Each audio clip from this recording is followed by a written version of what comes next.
feliz de estar aqui juntamente com os irmãos nessa noite. Já vim aqui em algumas oportunidades, ou uma, né, se não me engano, quando teve a apresentação do projeto do plantel Grace. Nós fazemos parte do plantel, mas eu não tive a oportunidade de conhecer a todos que estão aqui hoje. Então hoje é uma alegria imensa para mim, que hoje eu estou aqui conhecendo a igreja em peso, né? Pastor Renato, estamos lá com o pastor Renato auxiliando lá no trabalho no bairro. Se vocês acharem estranho o nome da igreja, o nome do bairro, vocês vão achar mais estranho ainda. Bairro Francisca de Ângela. Mas o nome da igreja, a gente está tendo um projeto aqui no futuro mudar isso aí, é porque é época de neopentecostal e não era da igreja ainda, o pastor Renato já era. Colocar esse nome aí bem diferente, né? Extremamente diferente.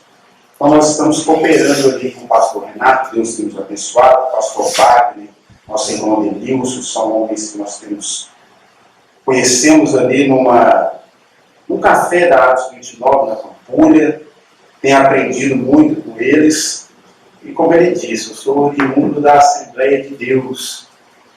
E depois que eu saí da Assembleia de Deus, eu fui para uma igreja neopentecostal. Então tem 2 anos que eu abracei a fé reformada. Estamos aí caminhando pela graça de Deus. Amém? Então hoje eu estou com a responsabilidade de vos transmitir a palavra de Deus e que o Senhor nos ajude. Amém? Amém? Abra sua Bíblia em Atos dos Apóstolos, capítulo de número 10.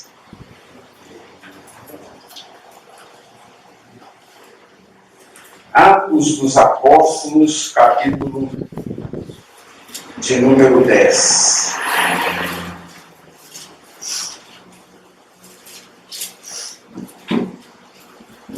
Eu vou ler somente do versículo 1 ao 6. Amém? Amém. Todos encontraram? Diz assim a palavra de Deus. E havia em Cesareia um varão por nome Cornélio, centurião da coorte chamada italiana, piedoso e temente a Deus com toda a sua casa, ao qual fazia muitas esmolas ao povo e de contínuo orava a Deus.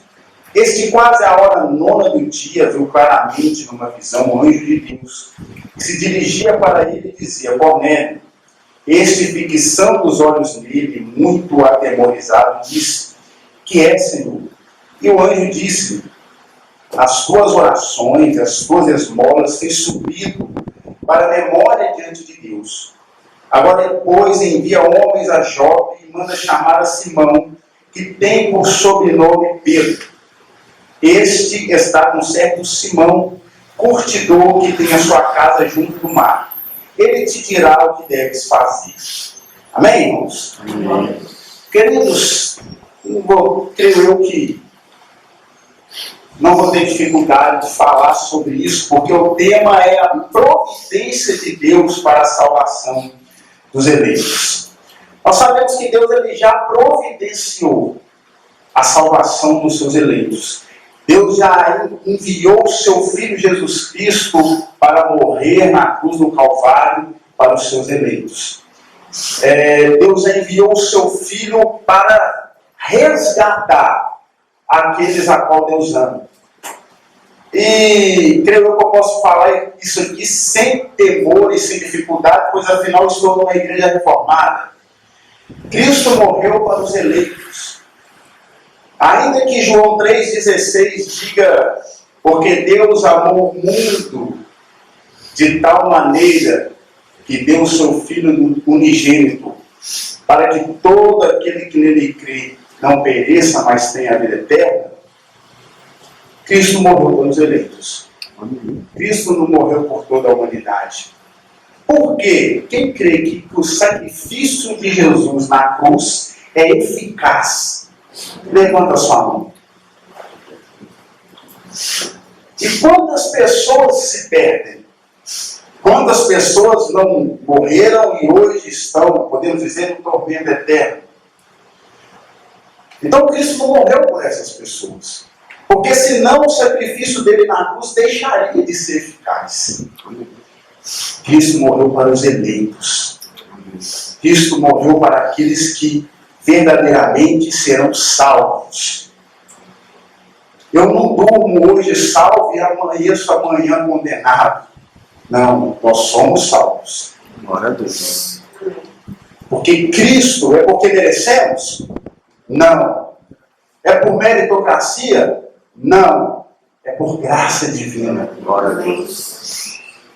É por o amor de Deus por nós. Porque mérito nós não temos nenhum. Aí você pode pensar assim, então Deus é injusto. Salvar uns e condenar outros. Não. Na verdade ele é muito amoroso. Porque todos mereciam o inferno. Todos mereciam a condenação.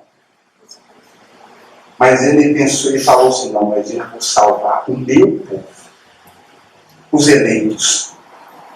Só que tem um detalhe, eu creio que eu estou nessa noite diante de eleitos. Amém? Vocês creem assim? Só que existem eleitos que nesse exato momento, agora são 8 horas e 3 minutos, estão no prostíbulo. Estão numa biqueira de droga. Estão no bar se embebedando. Pastor, mas como é isso? Cristo já garantiu a nossa salvação. Mas o eleito ele precisa entender essa salvação que Cristo garantiu por nós. E por isso que nós temos, por isso que Jesus ele decide por todo mundo e pregar o Evangelho a toda criatura. Por quê? Porque o eleito precisa ouvir o Evangelho. Vou dar um exemplo. Nós vamos falar, estamos no livro de Atos, no capítulo anterior, Atos dos Apóstolos, capítulo 9, fala da conversão de Paulo ou de Saulo, porque ele tinha dupla cidadania. Amém? Ele era ou não era um eleito? E ele foi perseguidor da igreja. Por um período da sua vida, aquele homem odiou o crente. Aquele homem odiou a igreja do Senhor. Aquele homem entrava nas casas e arrancava os cristãos, as mulheres, se tivesse criança, levava junto, e encarcerava eles nas prisões. Ele odiava crente, ele odiava cristão, mas era eleito. E um dia o próprio Jesus se apresentou a ele. O ladrão da cruz, poxa vida, a camarada viveu uma vida inteira de transgressão. O camarada viveu a vida toda no pecado.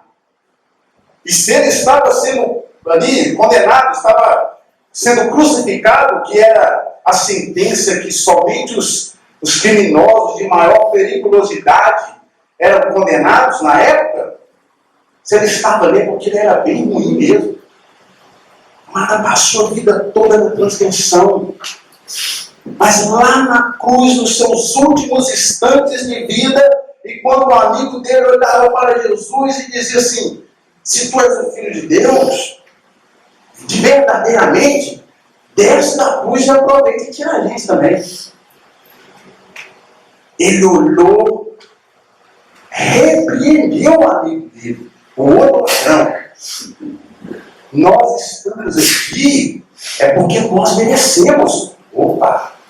Ele já reconheceu a miséria que ele se encontrava. Ele já reconheceu que ele estava ali porque ele merecia. Ali já era um arrependimento. É isso, nós estamos aqui porque nós merecemos.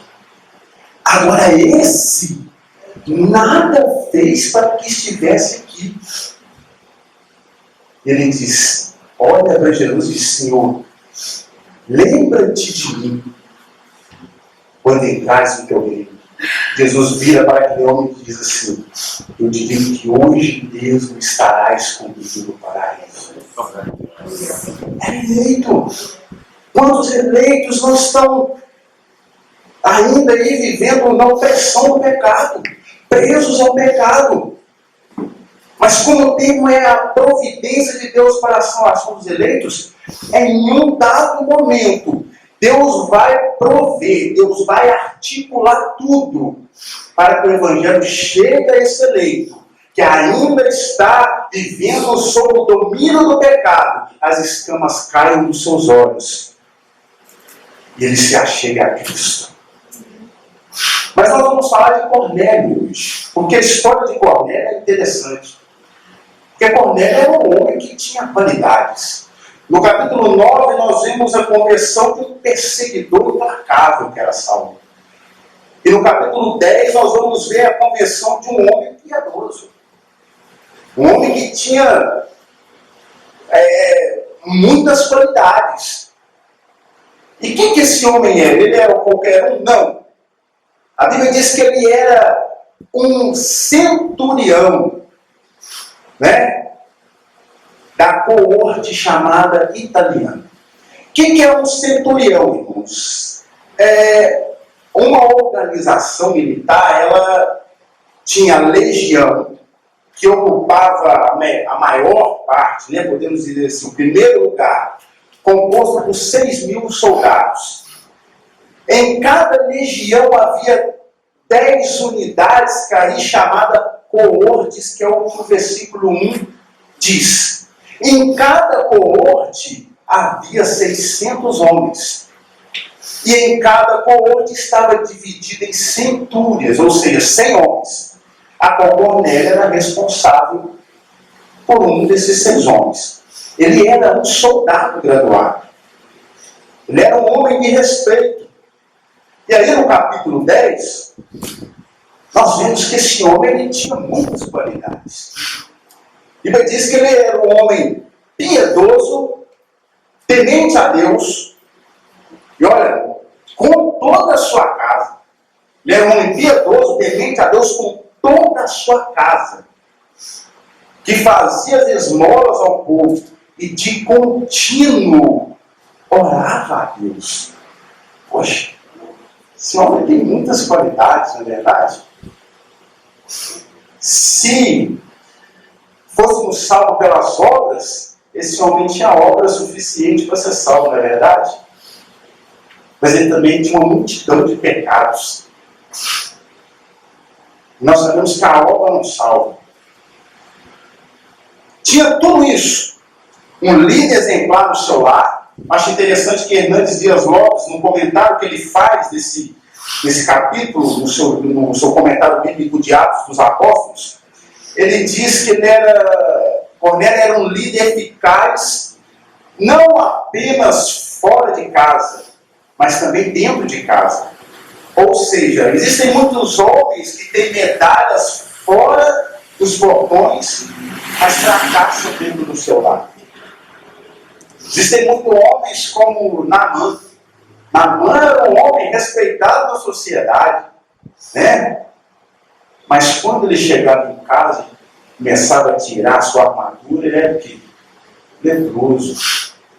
Tem homem que às vezes pessoas de fora da comunidade olham e vê ele às vezes até como exemplo, mas dentro de casa ele é terrível.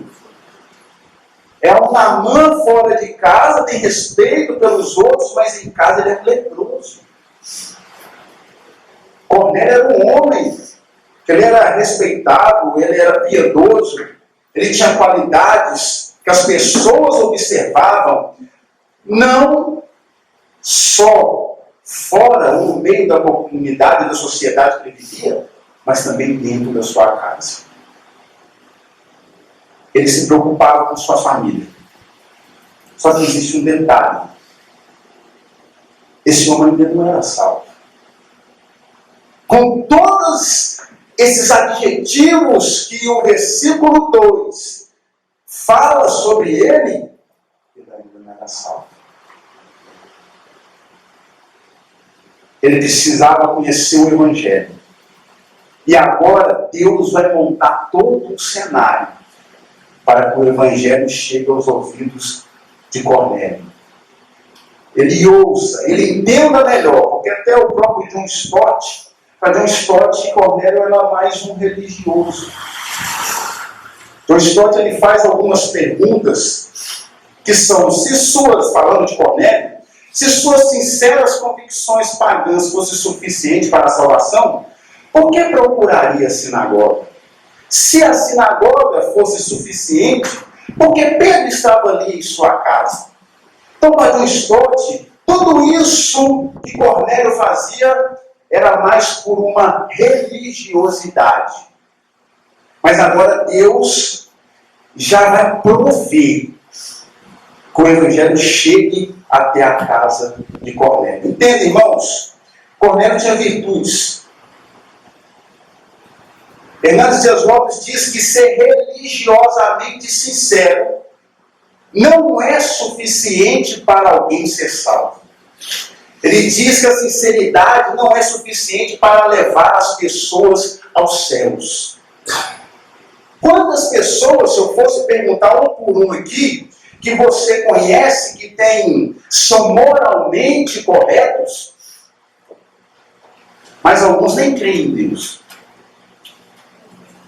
Eu tenho um primo que é ateu, extremamente, moralmente correto, homem de caráter, homem de família, mas não crê em Deus. Senso de moralidade não quer dizer que você está fazendo tudo certinho da forma que Deus agrada. Cornélio tinha vários adjetivos. Ele era um homem, como se diz, cheio de exemplos, até mesmo para dar a nós. Poxa, um homem de oração, um homem piedoso, dava esmola ao povo, orava a Deus, irmãos. Esses dias estavam falando lá em nossa igreja, no culto de sexta-feira, que é nosso culto, nossa reunião de oração. Mas, irmãos, precisamos orar. Precisamos orar mais. Eu desconheço na Bíblia Sagrada, na história da Reforma, homens que sacudiram, às vezes até países, que não eram dados à oração. Sem oração, irmãos, nós morremos. Sem oração, nós padecemos. Sem oração, nós podemos ter um entendimento magnífico, às vezes, das Escrituras. Minha oratória pode ser excelente, pode ser ótima. Eu posso dominar aqui, falar bonito, mas se eu não oro, não há fervor espiritual na minha vida. Paulo dizia que o evangelho que ele transmitia não era só de palavras persuasivas, de sabedoria humana, mas era acompanhada de virtude e poder do Espírito. Ele era um homem conhecedor.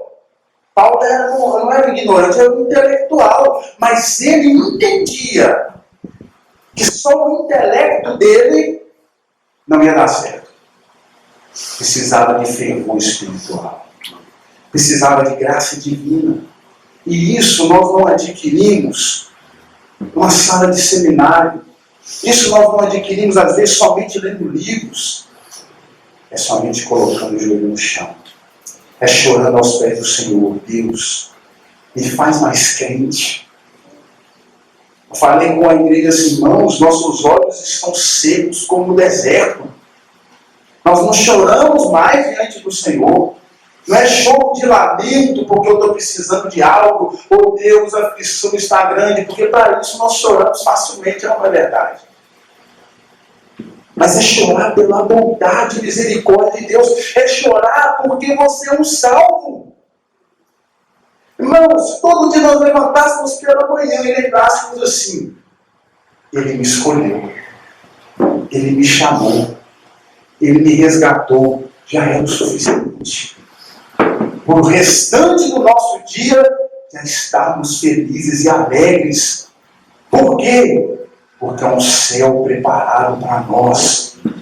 Há uma cidade celestial preparada para os santos. Mas voltando ao texto, esse homem precisava ouvir o Evangelho. E a Bíblia diz que Deus agora ele começa a preparar, a prover, dando um sonho a Cornélio, dando uma visão a Cornélio. O versículo 3 diz: E esse quase a hora nona do dia viu claramente numa visão um anjo de Deus que se dirigia para ele e dizia: Cornélio. Este, fixando os olhos dele, muito atemorizado, disse: que é, Senhor? E o anjo disse: as tuas orações, as tuas esmolas têm subido para a memória diante de Deus. Deus agora começa a preparar e começa a orientar Cornélio. Olha, envia homens a Jope.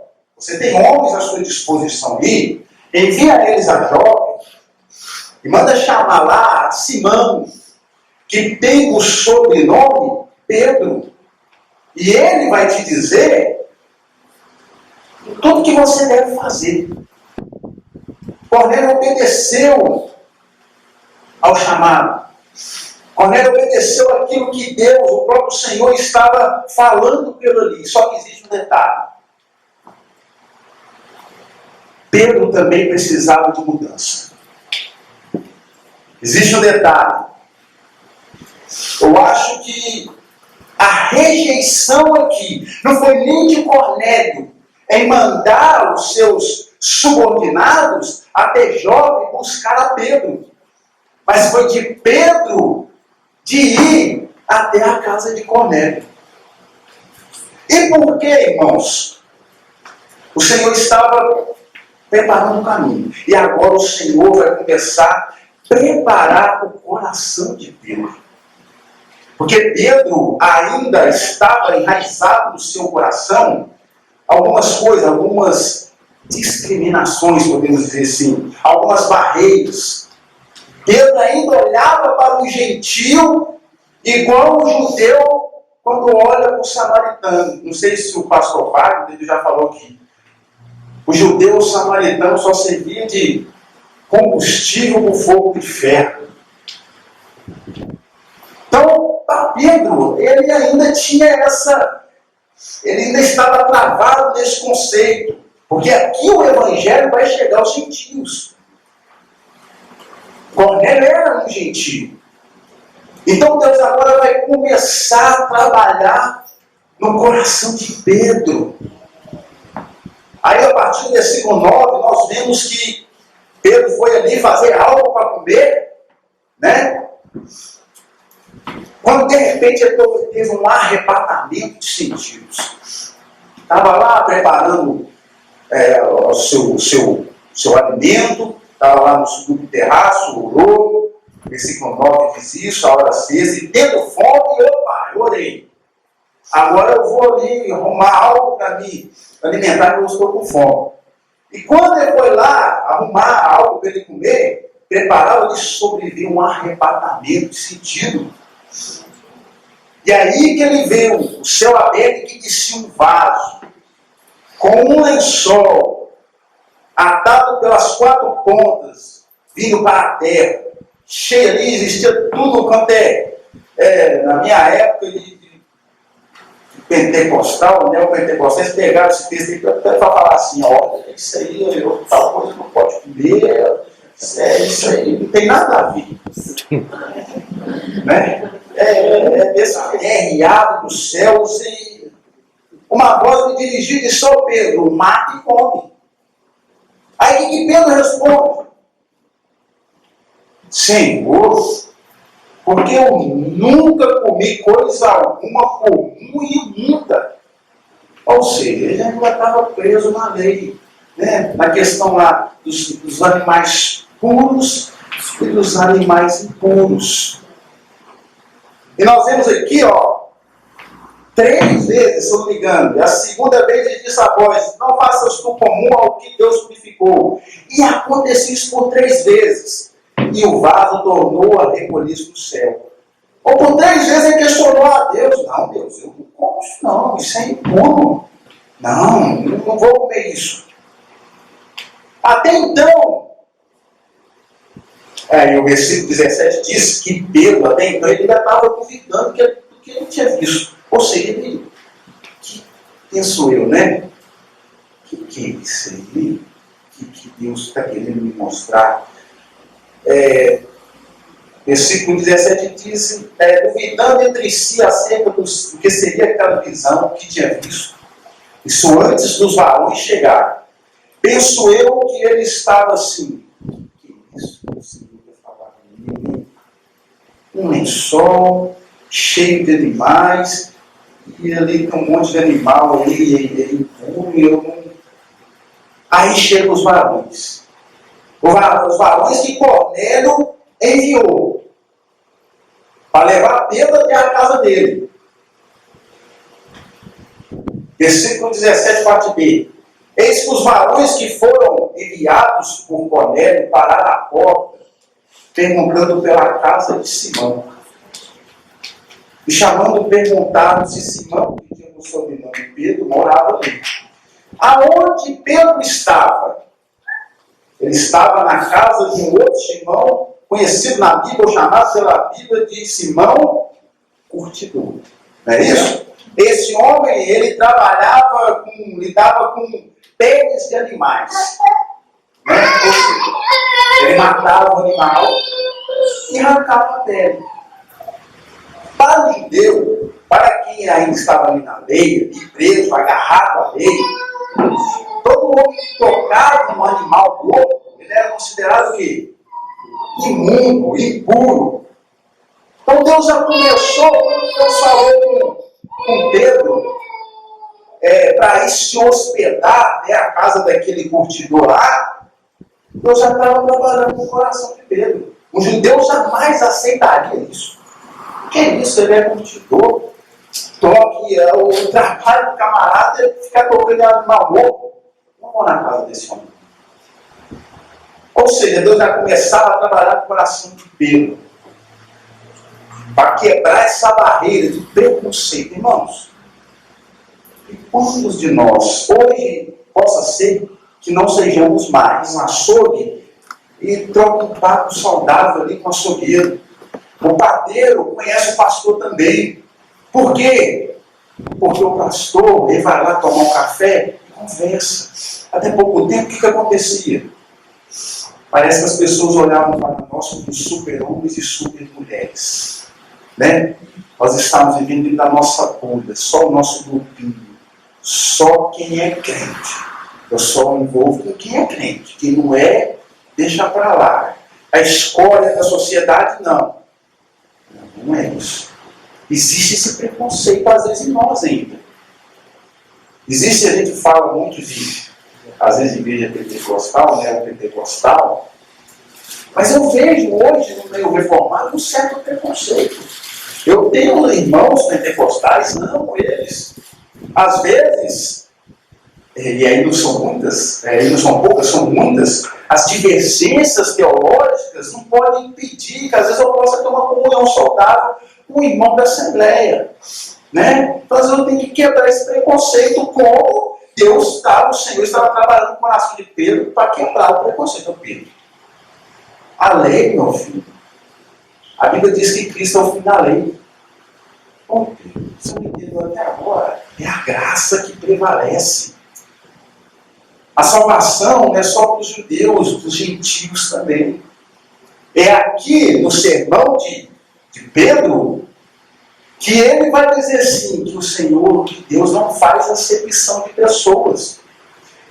Ele salva judeus, e é isso aí que o versículo 16 de João 3 quer dizer, o todo ali, não quer dizer todas as pessoas do mundo. Não é o universalismo, são todas as classes de pessoas. O Senhor salva tanto o judeu como o gentio. Salva tanto o ignorante como o intelectual. Os eleitos, existem eleitos espalhados em toda a face da terra.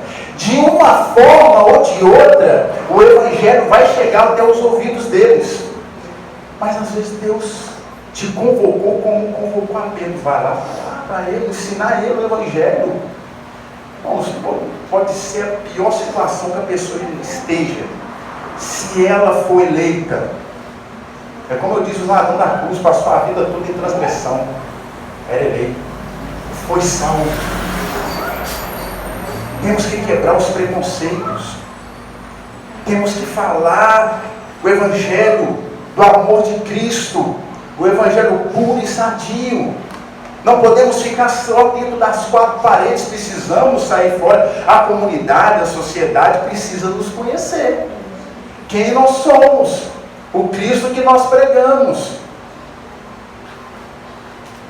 Então o Senhor começou a trabalhar no coração de Pedro.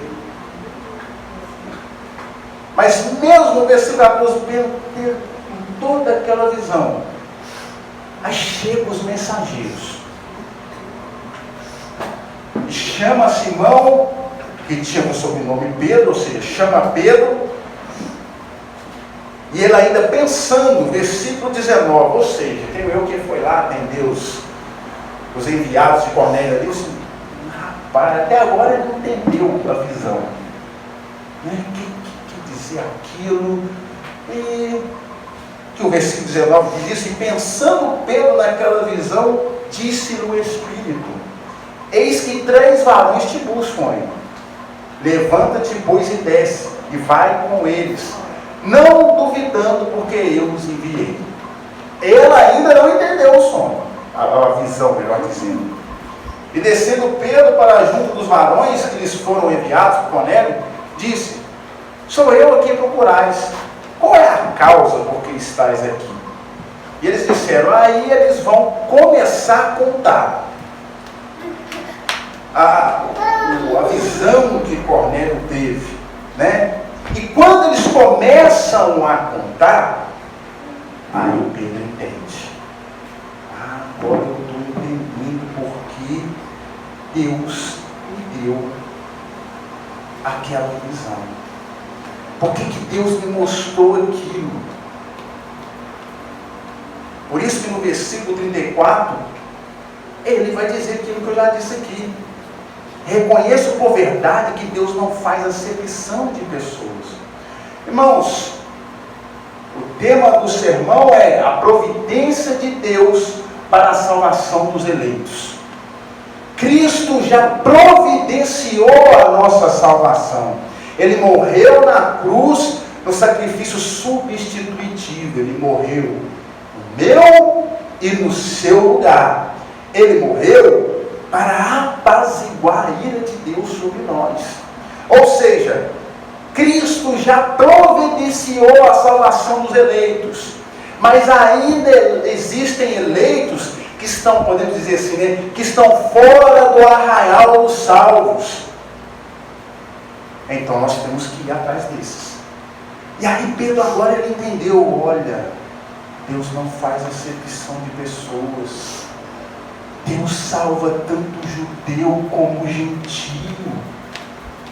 Muitos concordam em dizer que as 2 maiores conversões do livro de Atos foram a de Paulo e de Cornélio. Paulo, um perseguidor da igreja, e Cornélio, um homem piedoso, cheio de qualidades. Ele entendeu, Deus não faz acepção de pessoas. E ele diz mais, mas que lhe é agradável aquele que em qualquer nação. Ele entendeu, irmãos. Mas não era só para o judeu? Não era só para a nação israelita? Né? Ele estava preso ainda nesse pensamento. Mas agora ele entendeu, mas que lhe é agradável que aquele que em qualquer nação, seja judeu, trazendo para os nossos tempos de hoje, seja judeu, brasileiro, africano, japonês, chinês, italiano, americano, ou seja, de qualquer nação que teme e obra o que é justo, o Senhor o salva. A graça o alcança. A graça, irmãos, alcança todo aquele que crê. E agora ele vai começar a ensinar isso ali para Cornélio e para toda a sua família, para toda a sua casa, para todos os que estavam ali presentes. E qual que é a mensagem de Pedro aqui? Ele vai falar da morte, sepultamento, ressurreição e manifestação de Jesus Cristo. Paulo passou seu ministério inteiro pregando Jesus Cristo e esse crucificado. Esse era o sermão de Paulo. Essa era a mensagem de Paulo. E em nenhum momento ele mudou. Ele instruiu as igrejas que ele abriu, instruiu a igreja de Corinto, mas o sermão de Paulo sempre foi cristocêntrico. Sempre foi para levar as pessoas a Cristo. Sempre foi para que as pessoas não olhassem para Ele, mas para Cristo. A nossa preocupação não é simplesmente trazer pessoas para a igreja. A nossa preocupação, claro que nós queremos igrejas cheias, mas o Senhor não nos chamou simplesmente para granjear pessoas para o templo, mas sim para o céu. É tornar Cristo conhecido. É isso, foi para isso que o Senhor nos chamou. Foi para nós sermos como Pedro.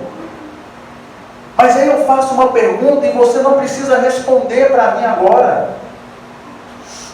Será que nós temos quebrado os preconceitos que nós carregamos, às vezes, de onde nós viemos?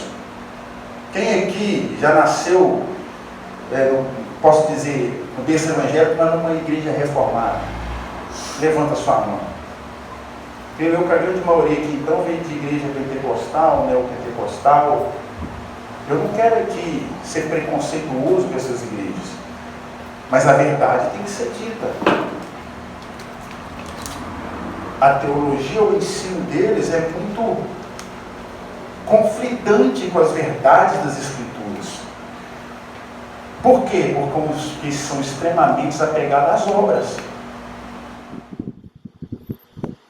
Nós sabemos que as obras não salvam. São extremamente apegados à honra própria. Né? Eu sou, eu posso, eu faço. Essas igrejas são repletas de mensagens de que você pode, você vai ter, você consegue, você conquista, você é vitorioso. Mas não fala sobre o pecado, não fala da miséria espiritual do homem, não fala que nós somos miseráveis e precisamos de Cristo, não fala que não é mérito nenhum nosso, mas é tudo graça divina. Não ensina. Mas e o preconceito que há no nosso coração? Será que o que o Senhor fez com Pedro, não, vou te levar para você ficar hospedado na casa lá do Simão Curtidor, para você aprender, quebrar aí, ter um coração transformado, eu vou te dar uma visão, que de princípio você não vai entender, mas depois você vai entender o que eu estou querendo te mostrar. Às vezes o vizinho que está à sua direita, à sua esquerda, é um eleito. Mas às vezes também ele é um cachaceiro de mão cheia. E te atormenta todo dia. Você pensa assim, esse vizinho é um demônio aqui na comunidade. Devia morrer esse cidadão. Mas às vezes ele é um eleito. Tem como nós sabermos quem é eleito? Sim ou não? Tem como eu dizer se tu é salvo ou não é? Não. Eu posso ter uma noção pelas obras que um eleito produz, que ele possa ser um eleito. Mas Jesus ensinou assim, naquele dia muitos me dirão.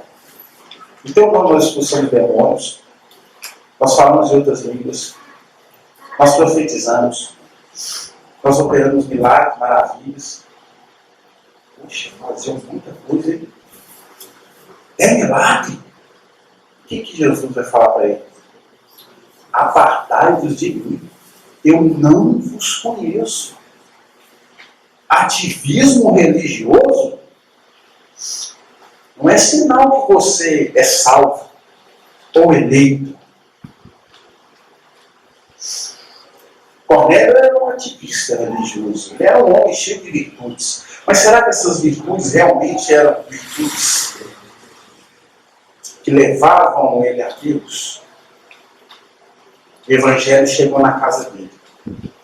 O Evangelho foi anunciado lá. O versículo 41 diz assim, 39 ao 41. E nós somos testemunhos de todas as coisas que fez.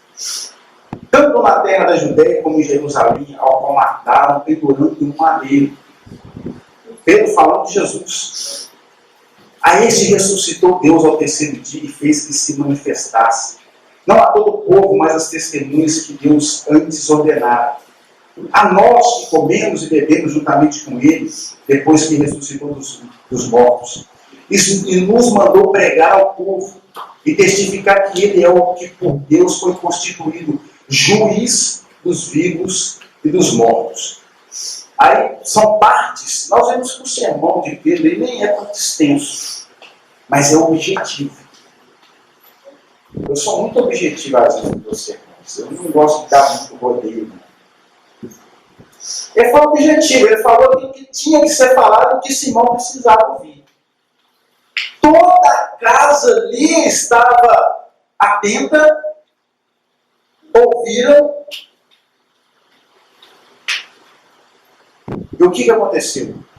Creram. Versículo 45 ao 48. E os fiéis que eram da circuncisão, todos quando tinham ouvido com Pedro, maravilharam-se de que o dom do Espírito Santo se derramasse sobre os gentios. Porque os ouviam falar línguas e magnificar a Deus. Respondeu então Pedro: pode alguém porventura recusar a água para que não sejam batizados estes, que também receberam como nós o Espírito Santo? E mandou que fossem batizados em nome do Senhor. Então rogaram-lhe que ficasse com eles por alguns dias. Deus proveu. Deus arquitetou. Deus montou todo o cenário para que o Evangelho chegasse até a casa de Pedro. Irmãos, de Cornélio, perdão. Pedro foi o que o Senhor usou, né? Irmãos, isso acontece conosco. Deus vai colocar pessoas no nosso caminho para que elas ouçam o Evangelho. Ou vai nos levar a algum lugar para que nós ensinemos o Evangelho. Agora eu faço uma pergunta. Será que realmente nós teremos a condição de anunciar o Cristo ressurreto ali? Será que o Deus que eu creio, como diz as Escrituras, conheçamos e procuramos em conhecer o nosso Deus? Será que nós temos tido esse zelo? Conhecer a Deus a cada dia?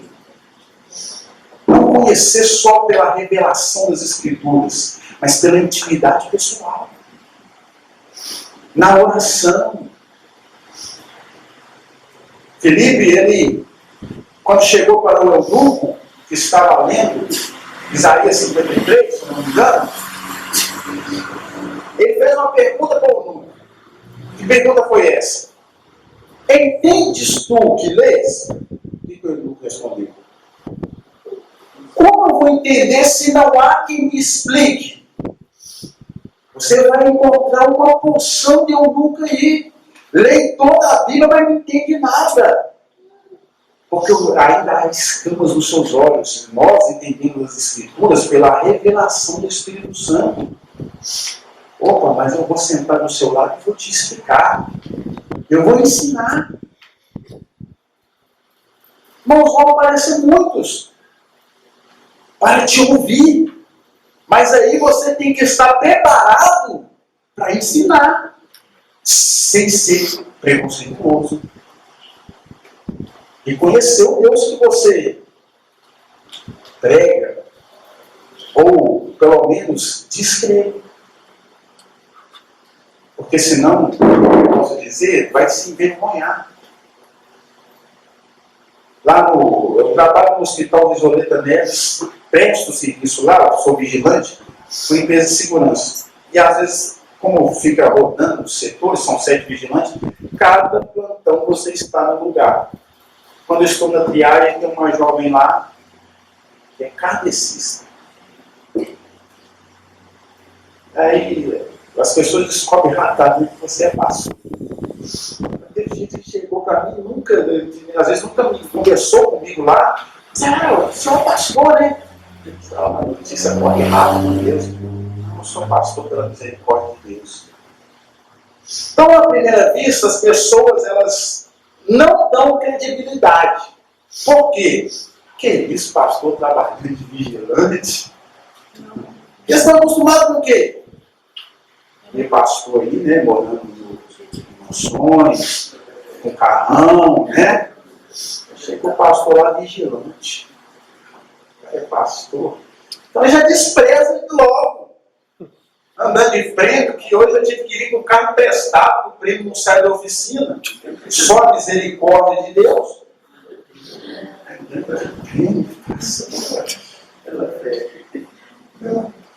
Aí o que eles vão fazer? Eles vão ver se você realmente é pastor, conhece sobre o Deus que você prega e diz que crê. E alguns, por maldade, eles vão te fazer uma porção de perguntas. Eu falo isso, tinha um rapaz em outro setor, eu falei que era pastor, e falou assim. Esse mesmo rapaz começou a me perguntar muita coisa. Filho, não sei se é assim, assado. A Bíblia está dizendo isso aqui. Essa menina foi da mesma forma. O interessante é que ela já tinha ouvido outros pastores, creio eu que não reformados, mas infelizmente traz uma teologia que acaricia o pecado, né? Não confronta o pecado. E ela faz algumas perguntas, eu explico. Ela fala assim, rapaz, você é um pastor diferente dos outros. Por que ela disse isso? É porque nós procuramos anunciar a Cristo, como Paulo, e este crucificado. Nós procuramos ensinar o Evangelho. Uma coisa que ela me perguntou, as pessoas têm a mania de espiritualizar tudo. Lá no hospital chega muito paciente psiquiátrico. E os meninos estão comigo, tudo na visão deles é o quê? Demônio. Não, filho, não é demônio. Rapaz, realmente ele tem esquizofrenia, psiquiatria, não é demônio. É algo que precisa ser tratado pela medicina mesmo. Porque às vezes um dia nós tivemos que conter um rapaz lá, alterado, psiquiátrico. Juntou 4 homens e ainda passou a perda, porque devido a ser psiquiatra ainda dá efeito de drogas. Eu ouvi um líder meu chamando o irmão no campo da sala e falei assim, leva ele numa igreja pentecostal que seja demônio. Não tem nada de demônio, precisa ser tratado. Eu fui explicar a ele. Não é porque nós não cremos, nós cremos que existem os demônios. Eu falei assim, filho, pelo que eu conheço de Bíblia, e olhando para a história do endemoniado gadareno, se chegar um aqui, não tem ninguém que segura. Pode botar todo mundo aqui, ó, toda a vigilância, chamar enfermeiro, não vai segurar. Não segura, porque ninguém segurava o endemoniado gadareno. Diz que era peso com corrente, ele alimentava tudo. Não é isso. Para de falar o que não é para as pessoas. Para de espiritualizar tudo. O Evangelho, Deus providenciou, eu já estou acabando. Deus providenciou tudo. Um homem piedoso, um homem que dava esmolas, um homem que com certeza era admirado pelas suas atitudes, mas que não conhecia o Evangelho. O Senhor então preparou Pedro. Trabalhou o lado preconceituoso de Pedro, levou Pedro até a casa de Cornélio. E a salvação chegou até aquela família. Amém? Amém. Deus fará isso conosco. Creio eu que é um desejo nosso, né? Toda a família ser salva. A família que eu falo, primos, tias, quem tem avô, avós, é um desejo nosso. Mas não depende de nós. Essa é a realidade. Mas com certeza, na nossa família, nos nossos entes queridos, ainda possa ter muitos eleitos. E no momento certo, ainda que eles estejam presos no engano, no momento certo, as escamas dos olhos vão cair. E eles vão entender a salvação. Amém? Feche os teus olhos. Pai, nesta noite nós queremos lhe agradecer, Deus. Lhe agradecer, ó Deus, pela vida do pastor Wagner e por esta igreja que o Senhor confiou a ele. Quero lhe agradecer pela oportunidade que o Senhor nos confiou nesse dia de hoje de estar compartilhando a tua palavra com essa igreja, com esses irmãos. Senhor, nós sabemos que a salvação pertence a ti. A salvação pertence ao Senhor. O Senhor salva quem o Senhor quer. Nós sabemos, ó Deus, que existem muitos eleitos que ainda estão espalhados na face dessa terra, ainda sendo escravos do pecado. E que precisam que o teu evangelho, a tua palavra, chegue até eles. Para que assim creiam e sejam libertos. Pois afinal são eleitos. O Senhor confiou essa responsabilidade a nós. O Senhor confiou essa responsabilidade à igreja. Por isso o Senhor disse: ide por todo mundo e pregue o evangelho a toda criatura. Então nos ajuda. Nos ajuda a quebrar as barreiras do preconceito que às vezes ainda existe no nosso coração. Nos ajuda sempre a olhar para o meu próximo com amor, ó Deus. Sempre desejoso de levar essa pessoa a Cristo, ao conhecimento de Cristo. Para que assim nós venhamos cumprir aquilo que o Senhor nos chamou e deixou sob nossa responsabilidade. Nós oramos nessa noite e lhe agradecemos no nome de Jesus. Amém e amém.